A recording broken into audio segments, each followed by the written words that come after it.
সুপ্রভাত। ম্যাথ বইতে তোমাদের স্বাগত। শুরু করছি ক্লাস 5 এর রায় ও মার্টিন প্রশ্নবিচিত্রার সেকেন্ড ইউনিট টেস্টের কোয়েশ্চেন। আজকে আমরা নির্মল হৃদয় আশ্রম সিসি হাই স্কুল বয়েজ এর সেকেন্ড ইউনিটের কোয়েশ্চেনগুলো সলভ করব। চলো শুরু করি। একের ক, প্রথমটা বলেছে একের ক। কি বলেছে দেখো, বলেছে সুজিতা দেশলাই কাঠি দিয়ে একটি বর্গাকার ক্ষেত্র তৈরি করেছে। ন্যূনতম কটি দেশলাই কাঠি প্রয়োজন হয়েছে? যেহেতু বর্গাকার চিত্র তৈরি করেছে, তার মানে কটা বাহু হবে? 4টে বাহু হবে। তাহলে এইরকম কটা দেশলাই কাঠি লাগবে? এই যে একটা দেশলাই কাঠি, দুটো, তিনটে, চারটে। তাহলে কটা দেশলাই কাঠি লাগবে? 4টে। বোঝা গেল? তাহলে অপশন কোনটা সঠিক? দীর্ঘই নম্বর অপশনটা সঠিক। ঠিক আছে, তারপর খ, একের খ। একের খ নম্বরটা কি বলছে দেখো, 2-এর 2 বিয়োগ 3-এর 3, এটা কত হবে? 2-এর 2 মানে কাটাকুটি যদি করি তাহলে 2 একে 2, 3 একে 3, তাহলে 1 বিয়োগ 1 কত? 0। তাহলে কোন অপশনটা সঠিক হবে? অ অপশনটা সঠিক হবে। বোঝা গেছে? এবার একের গ নম্বরটা দেখো। একের গ নম্বরটা কি বলেছে, 101কে 10 দিয়ে ভাগ করতে বলেছে। তাহলে এটাকে মিশ্র ভগ্নাংশে পরিণত করতে বলেছে। তাহলে আমরা কি করব, 101কে 10 দিয়ে ভাগ করব। করছি, 10-একে 10 মিলে গেল, বিয়োগ করলাম, 0 হলো, লিখলাম না কিছু, তাহলে নামলো 1। দেখো খেয়াল করে, এই 101-এ 3টে স্থান আছে, একটা হচ্ছে একক, দশক, শতক। তো আমরা এই দুটোকে ভাগ করলাম, কিন্তু এটাকে কিন্তু ভাগ এখনো করিনি। তার জন্য 10 শূন্যে 0 কত হলো? তাহলে 1। এইবার লেখা যাবে, তাহলে কত হলো? 10 পূর্ণ 1-এর 10। এই যে 10 পূর্ণ 1-এর 10, তাহলে অ্যান্সারটা কি হবে? 10 পূর্ণ 1-এর 10। কত নম্বর অ্যান্সার এটা? এটা হচ্ছে অ নম্বর অপশন। বোঝা গেছে? একের গ। ঘ নম্বরটা দেখো, ঠিক একই রকম ভাবে ঘ, একের ঘ। একের ঘটা কি বলেছে দেখো, একের ঘটা বলেছে 2 বিয়োগ 1 যোগ 1, তার মধ্যে একটা রেখা বন্ধনী। যেহেতু রেখা বন্ধনী দিয়েছে, তাহলে ওটার কাজ আগে করতে হবে। তাহলে 2 বিয়োগ 1 যোগ 1 মানে কত? 2, মানে কত হলো? 0। তাহলে কোন অপশনটা সঠিক? এটার অপশনটা হচ্ছে অ নম্বর অপশনটা সঠিক। ঠিক আছে, ও নম্বরটা কি বলেছে দেখো, ও এটা কি করা যাবে? 10 টাকা 1 পয়সা, এটাকে কিরকম লেখা যাবে? 10.01। ঠিক আছে, তারপর বলছে 10 টাকা 10 পয়সা, এটাকে কি লেখা যাবে? 10 টাকা 10 পয়সা। বোঝা গেল? এই দুটো যদি যোগ করতে হয়, তাহলে আমরা একই নিয়মে যোগ করবো। আবার দেখো, 1 আর 0 কত? 1। 1 আর 0 কত? 1। দশমিক বসে গেল, 0 আর 0 0, 1 আর 1 2। তাহলে কত হলো? 20 টাকা 11 পয়সা। কি হলো? 20 টাকা 11 পয়সা। কোন অপশনটা সঠিক? আ অপশনটা সঠিক। বোঝা গেছে? এবার চ নম্বরটা বলছে একটি ঘনবস্তুর মাত্রা 1, 2, 0 না 3। একটা যেহেতু ঘনবস্তু আছে, তাহলে ঘনবস্তুর কি কি জিনিস থাকতে পারে? আমাদের খেয়াল করে দেখো, একটা ঘনবস্তু মানে একটা দেশলাইয়ের বাক্স। দেশলাইয়ের বাক্সের কি কি আছে? দেশলাইয়ের বাক্সটা দেখতে এরকম না? এরকম না? তাহলে এর কি কি থাকবে? এর থাকবে দৈর্ঘ্য, প্রস্থ এবং উচ্চতা। এর কি কি থাকবে? দৈর্ঘ্য, প্রস্থ এবং উচ্চতা। তাই এর মাত্রা কত? মাত্রা হচ্ছে 3। মাত্রা কত? 3। তাহলে এটা কোন অপশনটা সঠিক? দীর্ঘই। বোঝা গেছে? একটা সরলরেখার উপর আরেকটা সরলরেখা যদি সোজা করে দাঁড়ায়, তাহলে কত ডিগ্রি কোণ তৈরি হয়? তাহলে এগুলো মুছে দিচ্ছি দেখো। তাহলে কত এটা? এটা হচ্ছে 6 নম্বরটা। 6, 1-এর 6। ঠিক আছে, দেখো একটা সরলরেখা আরেকটা সরলরেখা সোজা হয়ে দাঁড়ালো, তাহলে এই কোণটা হয় 90 ডিগ্রি। কত ডিগ্রি কোণ তৈরি হয়? 90 ডিগ্রি। তাহলে কোন অপশনটা সঠিক? হ্রস্বই অপশনটা সঠিক। বর্গীয়জ দেখো, বর্গীয়জ এই যে অঙ্কটা দিয়েছে, 7 ভাগ 1-এর পরে 3টে শূন্য, এটাই তো দিয়েছে। এটা অঙ্ক করার নিয়ম হচ্ছে কি দেখো, 7 আছে, কটা শূন্য? 3টে শূন্য, তাহলে 3 ঘর আগে দশমিক। তাহলে 7 একটা ঘর, আরেকটা শূন্য, আরেকটা শূন্য, 3 ঘর আগে দশমিক। হঠাৎ করে দশমিক তো দেখা যায় না, তার জন্য একটা দেখতে পাওয়ার জন্য 0.007, এটার উত্তর হবে এটা। তাহলে কত নম্বর এটা? নম্বর উত্তর, নম্বর অপশন এটা। ঠিক আছে, ঝ নম্বরটা দেখাচ্ছি, দেখো ঝ, একের ঝ কি আছে? বদমাস, তাই তো? এটা লিখে দিচ্ছি, দেখো BODMAS। বি মানে হচ্ছে ব্র্যাকেট, ও মানে হচ্ছে অফ, ডি মানে হচ্ছে ডিভিশন, এম মানে মাল্টিপ্লিকেশন,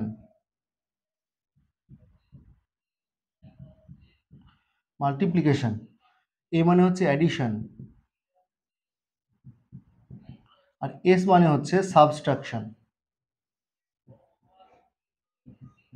এবার দেখো, ব্র্যাকেট মানে হচ্ছে কি? বন্ধনী। অফ মানে হচ্ছে এর, ডিভিশন মানে হচ্ছে ভাগ, মাল্টিপ্লিকেশন মানে হচ্ছে গুণ, অ্যাডিশন মানে যোগ, সাবট্রাকশন মানে বিয়োগ। তাহলে তোমরাই বলো এবার কোন অপশনটা হবে। এবার ইয়তে কি বলেছে দেখো, দুটি বিন্দু দিয়ে বক্ররেখা আঁকা যায়, দুটো বিন্দু দিয়ে বক্ররেখা আঁকা যায়। দুটো বিন্দু, এই যে দুটো বিন্দু দিয়ে বক্ররেখা আঁকা যায়, সরলরেখা বলেনি কিন্তু, বক্ররেখা।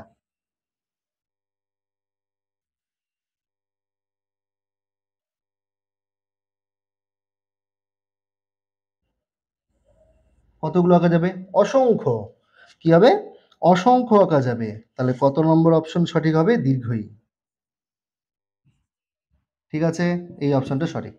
যদি সরলরেখা বলতো, তাহলে একটাই হতো, তাহলে কি হতো? একটাই হতো, কিন্তু যেহেতু বক্ররেখা বলেছে তার জন্য কত হবে? অসংখ্য। এবার দুইয়ের অঙ্কগুলো দেখে নি, চলো।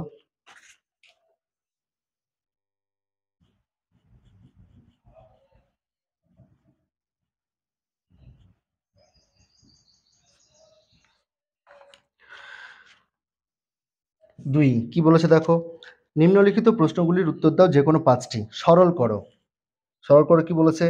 2-এর 3 বিয়োগ 3-এর 4 যোগ 1-এর 5। চলো আমরা কি করছি, এটাকে একবারে সরল করছি। দেখো 3, 4 আর 5-এর লসাগু করছি। 3, 4, 5, কোনো কিছু দিয়ে কি ভাগ যাচ্ছে? যাচ্ছে না। তাহলে অতএব 3, 4 ও 5 এর লসাগু সমান 3 গুণ 4 গুণ 5। তাহলে কত? 3 4 12, 12 5 60। তাহলে লসাগু কত হলো দেখো? 60। এবার 3 কতই 60? 3 কতই 60 আমি বুঝতে পারছি না, আমার মনে নেই। তাহলে 3 কতই 60 যদি আমাকে বলতে হয়, তাহলে দেখবো কি 3টাকে মেলাবো। তাহলে পড়ে থাকলো কি 4 আর 5, 4 5 20। তাহলে 2 কে কত দিয়ে গুণ করতে হবে? 20 দিয়ে। তাহলে 2 গুণ 20, বিয়োগ তো বিয়োগ। এবার 4 আছে, 4 কতই 60? আমরা জানি 4 15ই 60, কিন্তু আমি সেটা বলতে চাইছি না, আমি এখান থেকে মেলাচ্ছি। কি আছে? 4। তাহলে আমি এখান থেকে 4 মেলাবো। তাহলে 4 মেলালাম, তাহলে পড়ে আছে কি 3 আর 5, 3 5 কত? 15। তাহলে 3 কে 15 দিয়ে গুণ করতে হবে। আর যদি তোমার নামটা মুখস্থ থাকে তাহলে কি 4 15ই 60। তাহলে 3 কে 15 দিয়ে গুণ করতে হবে, যোগ 5, 5 কতই 60? 12তে। তাহলে 1 কে 12 দিয়ে গুণ করতে হবে, তাহলে 1 গুণ 12। দেখো কি করছি, তাহলে 2 গুণ 20 কত? 40, বিয়োগ 15 গুণ 3 কত? 45, যোগ 12, একে 12, 60। এটাকে যদি করি তাহলে 40 আর 12 কত হবে? 52, বিয়োগ 45, ভাগ কত? 60। তাহলে করছি এটাকে, 52 থেকে 45 বিয়োগ করলে 7, 7-এর 60। তাহলে উত্তর কত হলো? 7-এর 60। বোঝা গেছে? তারপর স্থানীয় মানে বিস্তার করে কথায় লেখো। চলো, স্থানীয় মানে বিস্তার করে কথায় লেখো। চলো, কি লিখতে হবে? বন্ধ করে দিলে এটা মুছে দিই। তারপর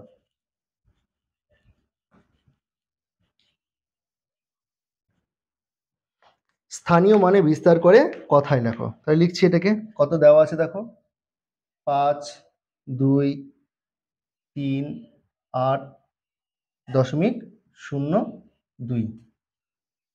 ঠিক আছে, দেখো কি করে লিখবো এটাকে। তাহলে স্থানীয় মানে বিস্তার, তাহলে এখানে কি লিখবো? একক, দশক, শতক, হাজার, এই তো। আর এটা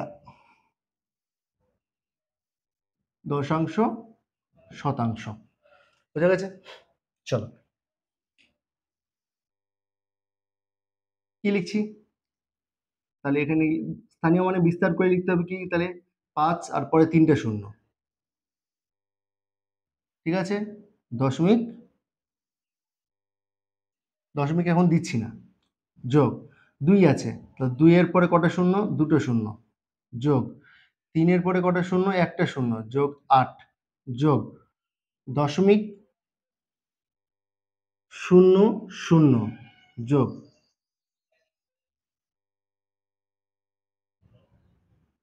0.02। ঠিক আছে, চলো তাহলে কি করলাম এটাকে, এবার কি লিখবো এটাকে, তাহলে লিখবো অতএব, এটাকে কথায় লিখলে হবে 5238, আর কি এটা কত আছে, 2 শতাংশের ঘরে না, 38 এবং 2 শতাংশ। ঠিক আছে, এবার 2 এর কত নম্বর, ক নম্বরটা গেল, খ নম্বরটা এটা গেল। এবার হচ্ছে গ, কি বলেছে দেখো, ছোট থেকে বড় হিসাবে সাজাও। আমরা লিখে দিচ্ছি 6.006, তারপরটা কত 6.606, তারপরটা কত 6.066। খেয়াল করে দেখো সবগুলোই 6 আছে, তাহলে আমার বড় ছোট নির্ভর করবে কোনটার উপরে, এটার উপরে, এটার উপরে। তাহলে দেখো এটা হচ্ছে 6, এটা হচ্ছে 606, এটা হচ্ছে 66, তাহলে কোনটা সব থেকে ছোট দেখো, সব থেকে ছোট কোনটা, সব থেকে ছোট হচ্ছে কোনটা, এইটা। অতএব ছোট থেকে বড় সাজিয়ে পাই, কি আছে দেখো, তাহলে কি 6.006, এটা সব থেকে ছোট, তারপরে বড় কত দেখো 66, তাহলে 6.066, তারপরটা বড় কত কত 606, তাহলে 6.666। বোঝা গেল? এইবার আমরা 9 নম্বর অঙ্কটা করব। চলো কি বলছে দেখো, বলছে একটি বাড়ির 6/7 রং করা হয়েছে, কত অংশ রং করা বাকি আছে। ঠিক আছে, তাহলে 9 নম্বর অঙ্কটা করছি। দেখো কি বলা আছে, মনে করি সম্পূর্ণ বাড়িটি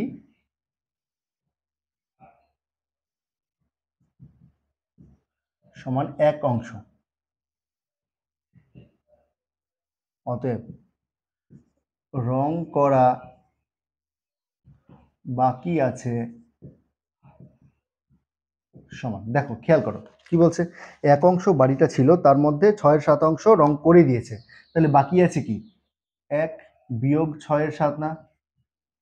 দেখো কেন এটা, ধরে নাও তোমার কাছে 10 টাকা আছে, তুমি আমাকে 3 টাকা দিলে, তোমার কাছে কত টাকা থাকলো 7 টাকা, তো 7 টাকা পেলে কি করে, 10 থেকে 3 বিয়োগ করে। তাই 1 অংশ ছিল, 6/7 রং করে দিয়েছে, তাহলে বাকি আছে কত 1 বিয়োগ 6/7, তাই লসাগু হচ্ছে 7, 7 একে 7 বিয়োগ 7 একে 7, তাহলে 6 একে 6, তাহলে কত হলো 1/7 অংশ। বোঝা গেল? তারপর 4 নম্বর অঙ্কটা, 4 নম্বর অঙ্কটা বলেছে স্কেলের সাহায্যে 8.5 সেন্টিমিটার দৈর্ঘ্যে একটা রেখাংশ অঙ্কন করে এবং সরলরেখাংশের নাম দাও। এইটা তোমরা তোমাদের জ্যামিতি বক্স থেকে স্কেল বের করে সেখান থেকে মাপটা নিয়ে নেবে। আমি করছি 3-এর ক, আমি করছি 3-এর ক নম্বরটা। কি বলছে দেখো, বলছে সরল করো 6 ভাগ তৃতীয় বন্ধনী 1 যোগ 4 ভাগ দ্বিতীয় বন্ধনী 1 যোগ 3 ভাগ প্রথম বন্ধনী 1 যোগ 4 ভাগ 2, প্রথম বন্ধনী দ্বিতীয় বন্ধনী তৃতীয় বন্ধনী। খেয়াল করে দেখো এই যে অঙ্কটা যদি আমাদের করতে হয়, তাহলে প্রথম কাজ হচ্ছে প্রথম বন্ধনীর কাজ। তাহলে প্রথম বন্ধনী কোথায় আছে দেখছি, প্রথম বন্ধনী এইখানে আছে, কিন্তু এইখানে দুটো চিহ্ন আছে, একটা যোগ একটা ভাগ। কোনটার কাজ আগে করব? আমরা জানি বদমাস কথাটা যদি আমাদের মনে থাকে তাহলে প্রথমে হচ্ছে ব্র্যাকেটের কাজ, তারপর এর কাজ, তারপর ডি মানে ডিভিশন অর্থাৎ ভাগের কাজ। প্রথমে হচ্ছে কার কাজ? ভাগের কাজ। তাহলে কি করব? 6 ভাগ 1 যোগ 4 ভাগ দ্বিতীয় বন্ধনী 1 যোগ 3 ভাগ। এবার দেখো এখানে তাহলে প্রথমে কার কাজ? ভাগের কাজ। তাহলে 4 কে 2 দিয়ে ভাগ করলে কত হবে? 2। 2 2 4 যেহেতু। এইবার দেখো তাহলে কি করলাম? 6 ভাগ সেকেন্ড ব্র্যাকেট থার্ড ব্র্যাকেট 1 যোগ 4 ভাগ 1 যোগ 3 ভাগ। এবার দেখো আবার কত? 2 আর 1 3। তাহলে প্রথম ব্র্যাকেটে কাজ শেষ, থার্ড ব্র্যাকেট সেকেন্ড ব্র্যাকেট চলে আসলো, থার্ড ব্র্যাকেট পড়ে থাকলো। এবার দেখো কি করছি? তাহলে 6 ভাগ থার্ড ব্র্যাকেট 1 যোগ 4 ভাগ। এখানে কি আছে দেখো? 3 কে 3 দিয়ে তাহলে ভাগ করতে হবে। তাহলে সেকেন্ড ব্র্যাকেটে থাকলো 1 যোগ 3 1 এ 3, 3 কে 3 দিয়ে ভাগ করলে কত হয়? 1 হয়। এইবার সমান চিহ্ন 6 ভাগ থার্ড ব্র্যাকেট 1 যোগ 4 ভাগ 1 আর 1 2। থার্ড ব্র্যাকেট পড়ে থাকলো। এইবার দেখো এখানে অঙ্কটাকে এবার আমি এই দিকে করছি। কি বলা আছে দেখো? তাহলে 6 তো 6 থেকে গেল, ভাগ তো ভাগ থেকে গেল, থার্ড ব্র্যাকেটে আবার প্রথমে ভাগের কাজ। তাহলে 1 যোগ 4 কে 2 দিয়ে ভাগ করলে কত হবে? 2। তাহলে 2 তাহলে কত হলো? 6 ভাগ 2 আর 1 3। 6 কে 3 দিয়ে ভাগ করলে 2। বোঝা গেল? যদি বুঝতে না পারো তাহলে কমেন্ট করে জানাও তোমরা। এবার আমরা 3-এর খ নম্বর অঙ্কটা করে নিচ্ছি। বলেছে কি 12.2 মিটার লম্বা একটি দড়ির 2.5 মিটার কেটে নিলে কতটা পড়ে থাকবে? খেয়াল করে দেখো, একটা বড় দড়ি ছিল তার থেকে কেটে নিলাম, মানে দৈর্ঘ্য কমে যাচ্ছে না? যদি কমে যায় তাহলে কি করতে হবে? বিয়োগ করতে হবে। তাহলে এখান থেকে আমরা বের করব যে কত মিটার পড়ে থাকবে। ঠিক আছে, তাই লিখছি। অতএব দড়ি পড়ে থাকবে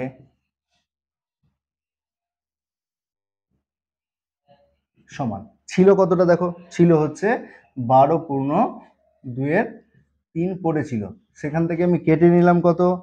2.5 বোঝা গেল? এইটাকে যদি তোমরা করো তাহলে 12 3 36 আর 2 কত? 38 ভাগ 3 বিয়োগ 11 2 22 আর 5 27 11 11 আর 3 এর লসাগু হচ্ছে 33। 11 আর 3 এর লসাগু 11,3 যাচ্ছে না তো? লসাগু কত? লসাগু তখন গুণ হয়ে যাবে, 11 গুণ 3 কত হলো? 33। ঠিক আছে, এবার দেখো 3 11 33, তাহলে এটাকে 11 দিয়ে গুণ করতে হবে। 11 দিয়ে গুণ করছে দেখো, 11 8 88 8 হাত থাকলো কত? 8। 11 3 33 আর 8 41 বিয়োগ। এবার 11 3 33, 11 3 33, তাহলে 27 কে 3 দিয়ে গুণ করতে হবে। 27 কে 3 দিয়ে গুণ করলে হবে 81। চলো এবার বিয়োগ করছি। 1 কত দিলে 8, 7 দিলে 8 কত দিলে 11, 3 দিলে হাতে থাকলো 1, 1 কত দিলে 4, 3 দিলে, তাহলে কত হলো? 33। এটাকে যদি আমরা ভাগ ভাগ করি অর্থাৎ মিশ্র ভগ্নাংশে পরিণত করি তাহলে কি হবে দেখো? 337 কে 33 দিয়ে ভাগ। তাহলে 33 একে 33, 33 একে 33 বিয়োগ করলাম, শূন্য হয়ে গেল, তাহলে নামলো 7। কিন্তু এই দুটো সংখ্যাকে ভাগ করেছি, 7 সংখ্যাটাকে কিন্তু ভাগ করিনি, তার জন্য শূন্য দিয়ে শূন্য, এবার 7, এবার দশমিক নিতে পারবো, বা 7.33। ঠিক আছে, তাহলে কত? 10.7 বোঝা গেছে অঙ্কটা? তার মানে এটার পরে আমরা দশমিক নিতে পারতাম, কিন্তু আমরা প্রকৃত ভগ্নাংশে না এটাকে আমরা মিশ্র ভগ্নাংশে পরিণত করতে চাইছি, তার জন্য এটা লিখলাম। তাহলে কি পড়ে থাকবে? এত মিটার, এত মিটার। বুঝে গেল? এই অঙ্কটাই আমরা একটু আলাদাভাবে করতে পারতাম। কিভাবে দেখো, আরেকটা প্রসেস দেখে নাও। কি আছে? 12.2 বিয়োগ 2.5 এইটাকে লেখা যাবে 12 যোগ 2 ঠিক আছে, বিয়োগ 2 বিয়োগ 5 11, যেহেতু বিয়োগ আছে, ঠিক আছে। তাহলে এবার দেখো 10 থেকে 2 বিয়োগ করলে, 12 থেকে 2 বিয়োগ করলে কত? 10, 10 যোগ 2 এর 3 বিয়োগ 5 এর 11। এবার দেখো 10 যোগ, এটা হলো লসাগু 33, তাহলে 3 11 33, তাহলে 11 2 22 বিয়োগ 11 3 33, 5 3 15, তাহলে 10 যোগ 7 এর 33, এটাকে লেখা যাবে 10 পূর্ণ 7 এর 33। এইভাবে করতে পারো, বোঝা গেছে? চলো এইখানে এটাকে কি লিখলাম, 2 যোগ 5 এর 11, যেহেতু বিয়োগ আছে সেই জন্য সবগুলো বিয়োগ হয়ে গেল। বোঝা গেছে ব্যাপারটা? চলো তারপরে অঙ্কটা দেখি। তারপরে অঙ্কটা কি বলেছে দেখো, তারপরে অঙ্কটা বলেছে একটা বর্গাকার মাঠের দৈর্ঘ্য 40 মিটার, প্রতি বর্গ মিটারে 6 টাকা হিসাবে তাতে ঘাস লাগাতে কত খরচ পড়বে? ভালো করে খেয়াল করে দেখো, বলছে জমিতে, একটা বর্গাকার জমিতে ঘাস লাগাবে। তো একটা বর্গাকার জমির আমরা ছবি এঁকে নিচ্ছি। বর্গাকার জমির একটা ছবি এঁকে নিচ্ছি। দেখো এই যে বর্গাকার জমি, এই বর্গাকার জমির দুটো জিনিস আছে, কি কি? একটা হচ্ছে ক্ষেত্রফল আর একটা হচ্ছে পরিসীমা। পরিসীমা মানে হলো এই জমিটাতে যদি বেড়া দিতে হয় তো আমরা কোথায় বেড়া দিব? এইখানে, এইখানে, এইখানে, এইখানে, তাই তো? এটা হচ্ছে বেড়া। তাহলে যেটা বেড়া দিতে হবে, যতটা বেড়া দিতে হবে সেটা হচ্ছে পরিসীমা। তোমরা ভালো করে খেয়াল করে দেখবে, বেড়া দিতে হলে কোথায় দিতে হয়? সাইডে দিতে হয়। তাহলে তখন কি বের করতে হবে? যদি বেড়া দেওয়ার প্রশ্ন আসে বা ধার বরাবর হেঁটে যাওয়ার প্রশ্ন আসে, তাহলে তখন পরিসীমা বের করতে হবে। কিন্তু যখন ঘাস লাগাতে বলবে, অর্থাৎ ভেতরের সম্পূর্ণ জায়গাটাতে ঘাস লাগাবে না, কোনো জায়গায় ফাঁকা থাকবে, কোনো জায়গায় ফাঁকা থাকবে না, তখন কি বের করতে হবে? ক্ষেত্রফল বের করতে হবে। বোঝা গেছে? তাহলে বলছে একটা বর্গাকার মাঠের দৈর্ঘ্য 40 মিটার, ঠিক আছে, তাহলে ঘাস লাগাবে, তাহলে কি বের করতে হবে? ক্ষেত্রফল। তাহলে অতএব কত নম্বর এটা? এটা গ নম্বর। অতএব বর্গাকার মাঠটির ক্ষেত্রফল,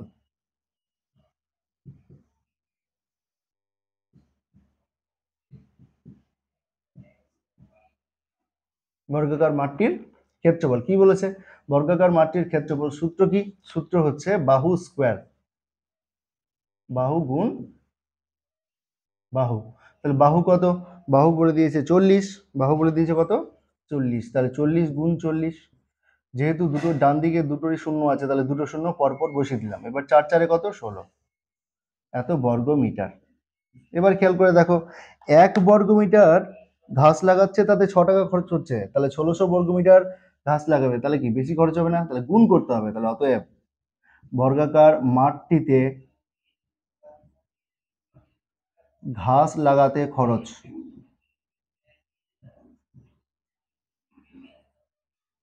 সমান কত? 1600 গুণ 6, প্রথমে দুটো শূন্য বসিয়ে দিলাম, আর 16 6 96, এত টাকা। বোঝা গেল? বোঝা গেছে? চলো এবার 4-এর ক নম্বরটা দেখি।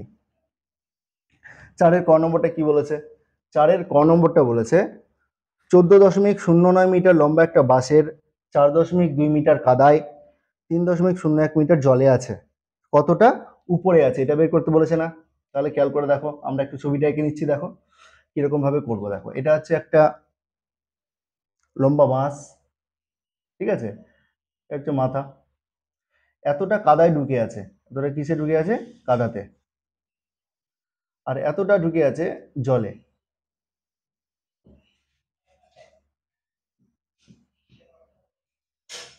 এবার খেয়াল করে দেখো, আমাকে কি বের করতে বলেছে? আমাকে বের করতে বলেছে কাদায় ও জলে কত মিটার আছে। তাহলে দেখো এতটা কাদায় এতটা জলে, তাহলে কাদায় জলে কতটা আছে? এতটা না? তাহলে অতএব কাদায় ও জলে আছে সমান কত? দেখো কাদায় আছে কত? 4.2 মিটার, 4.2 মিটার যোগ কত? 3.01 মিটার, 3.01 মিটার। খেয়াল করে দেখো, এখানে দশমিকের পরে 2 ঘর, তাহলে এটাকেও দশমিকের পরে 2 ঘর সাজাতে হবে।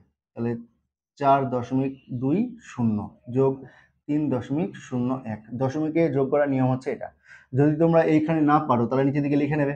দেখো আমি লিখছি 4.20 3.01, এই তো। এবার এটা যোগ করতে বলেছে, তাহলে 1 আর 0 1, 2 আর 2 এ 2.43 তাহলে কত হলো 7.21 মিটার। এত মিটার জলে ও কাদায় আছে, ঠিক আছে। এবার বলছে জল ও কাদার উপরে কত মিটার আছে। খেয়াল করে দেখো, এই সম্পূর্ণটা যতটা ছিল তার থেকে যদি এটা বিয়োগ করে দিই, দেখো এই সম্পূর্ণটা যতটা, এই সম্পূর্ণটা মাসটা, এটার মধ্যে থেকে এতটা কেটে দিলাম, তাহলে এটাই তো পড়ে থাকবে। এটা কোথাও উপরে আছে না, তাহলে কেটে দেওয়া মানে বিয়োগ করা। তাহলে অতএব কি লিখবো, অতএব জল ও কাদার উপরে আছে, অতএব বাঁশটি জল ও কাদার উপরে আছে। দেখো সম্পূর্ণ বাঁশটা কত, সম্পূর্ণ বাঁশটা ছিল 14.09, 14.09 বিয়োগ কত, এখানে মোট কত আছে 7.21 এখানে আছে, তাহলে এটা কেটে দিলাম মানে বিয়োগ করলাম, তাহলে এটা পড়ে থাকবে। তাহলে বিয়োগ করছি দেখো, তাহলে তোমরা যদি এখানে না পারো তাহলে পরে করে নেবে। 14.09 বিয়োগ 7.21। দেখছি আমি যে দুটোতেই দশমিকের পরে 2 ঘর আছে, তাহলে সাজানোর আর কোনো দরকার নেই। তাহলে 1 কত দিলে, বিয়োগ করছি যেহেতু, তাহলে 1 কত দিলে 9, 8 দিলে, 2 কত দিলে 10, 8 দিলে, হাতে থাকলো 1, 7 আর 8, 8 কত দিলে 14, 6 দিলে, হাতে থাকলো 1, 1 1 মিলে গেল 0। তাহলে কত হলো 6.88 মিটার। বুঝে গেল। তারপরে বলেছে 4 খ, এটা হচ্ছে 4 ক। এবার 4 খ তোমরা লিখে নেবে, এটা আমি বলে দিচ্ছি কি বলেছে। সূক্ষ্মকোণ, সূক্ষ্ম মানে কি ছোট, সূক্ষ্ম মানে কি মনে রাখবে ছোট। তাহলে তোমরা একটু কোণটাকে দেখে নাও, একটা সরলরেখার পর আরেকটা সরলরেখা যদি দাঁড়িয়ে থাকে তাহলে এই কোণটা কত ডিগ্রি হয়, 90 ডিগ্রি না। এই কোণটা কত ডিগ্রি হয়, 90 ডিগ্রি। কত ডিগ্রি হয়, 90 ডিগ্রি। একটা সরলরেখার পর একটা সরলরেখা যদি দাঁড়িয়ে থাকে তাহলে কত ডিগ্রি কোণ তৈরি হয়, 90 ডিগ্রি। এইবার দেখো সূক্ষ্ম মানে ছোট, তাহলে খেয়াল করবে 90 থেকে ছোট, তাহলে যে কোণের মান 0 থেকে বড় কিন্তু 90 ডিগ্রি থেকে ছোট তাকে সূক্ষ্ম কোণ বলে, ঠিক আছে। যেমন হচ্ছে 0 ডিগ্রি থেকে বড় অর্থাৎ কত, 1 ডিগ্রি, 2 ডিগ্রি, চলে একদম 89 ডিগ্রি পর্যন্ত। কত, 89 ডিগ্রি পর্যন্ত, এটা হচ্ছে কত, সূক্ষ্মকোণ। আর স্থূলকোণ কি, স্থূলকোণ হচ্ছে যে কোণের মান 90 ডিগ্রি থেকে বড় কিন্তু 180 ডিগ্রি থেকে ছোট তাকে স্থূলকোণ বলে। যেমন হচ্ছে এই 91 ডিগ্রি থেকে শুরু করে একদম 179 ডিগ্রি পর্যন্ত। এই যদি এইটা করি তাহলে কত হচ্ছে 90, এটাও 90 না, 180 না, তাহলে 180 থেকে ছোট আর 90 থেকে বড় অর্থাৎ এই জায়গাটার যে কোণগুলো, এই কোণটা হচ্ছে স্থূলকোণ। স্থূল মানে মোটা, ঠিক আছে। চলো তাহলে আজকের মতো ভিডিওটা এই পর্যন্তই, দেখা হচ্ছে নতুন কোনো একটা ভিডিওতে।